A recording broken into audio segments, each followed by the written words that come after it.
ఓం శ్రీకృష్ణాయ నమః.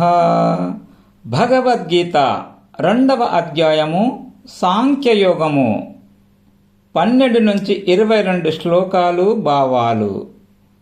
నత్వేవాహం జాతు నాసం నత్వం నేమే జనాధిపాః నచైవ న భవిష్యామః సర్వే వయమతః పరం.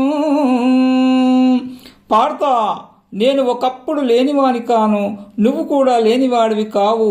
ఈ రాజులందరూ కూడా ఒకప్పుడు ఉన్నవారే.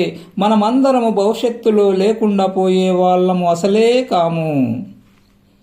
దేహినోస్మిన్ యథా దేహే కౌమారం యవ్వనం జర తథా దేహాంతర ప్రాప్తి ధీరస్త్రత్ర నముహ్యతి.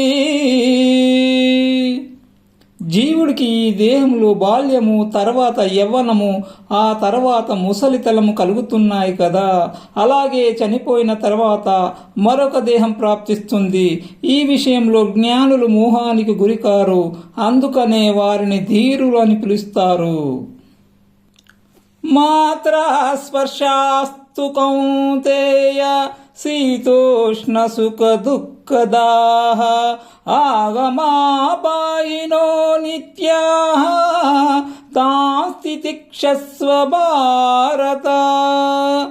అర్జున, ఇంద్రియాలకు ఇంద్రియ విషయాలతో సంబంధం కలిగినప్పుడు శీతోష్ణాలు కలుగుతాయి, అలాగే సుఖదుఖాలు ఏర్పడుతాయి. భారత, అవి వస్తూ ఉంటాయి, పోతూ ఉంటాయి, స్థిరంగా ఉండవు. వాటిని నీవు ఓర్చుకోవాలి. యం హి న వ్యతయంత్యేతే పురుషం పురుషర్షభ సమదుఃఖ సుఖం ధీరం సోమృతత్వాయ కల్పతే.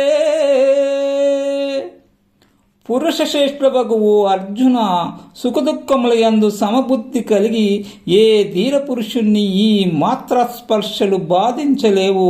అట్టివాడు మోక్షమును పొందుటకు అర్హుడు. నాసతో విద్యతే భావోః నా భావో విద్యతే సతః ఉభయోరపి దృష్టోంతః త్వనయోస్తత్వదర్శిభిః. లేనిది ఉండేది లేదు, ఉన్నది లేకుండా ఉండదు.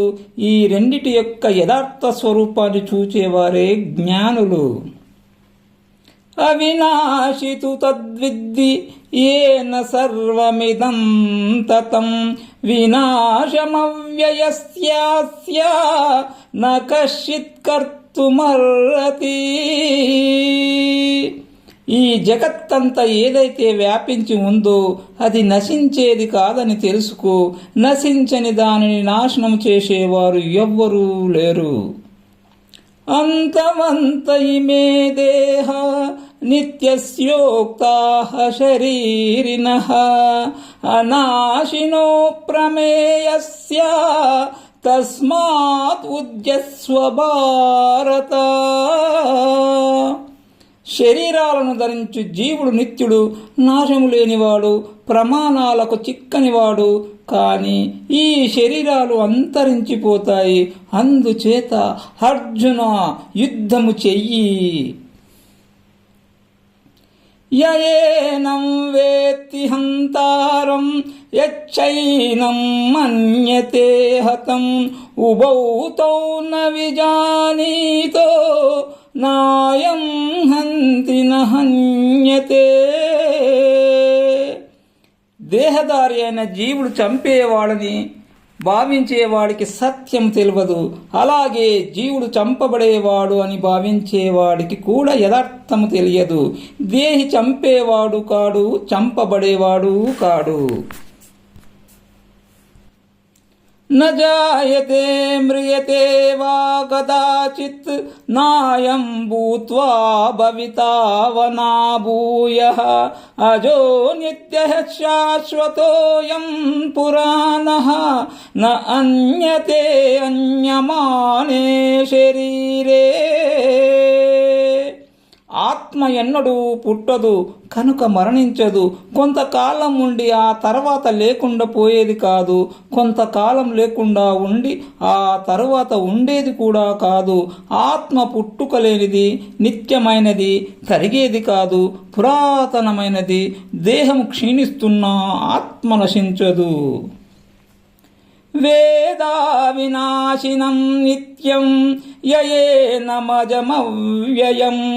కథం స పురుషః పార్థ కం ఘాతయతి హంతికం. పార్థ, ఆత్మ పుట్టేది కాదని, చచ్చేది కాదని, ఎప్పుడూ ఉండేదని తెలుసుకున్నవాడు ఎవరిని ఎలా చంపిస్తాడు, ఎవరిని చంపుతాడు?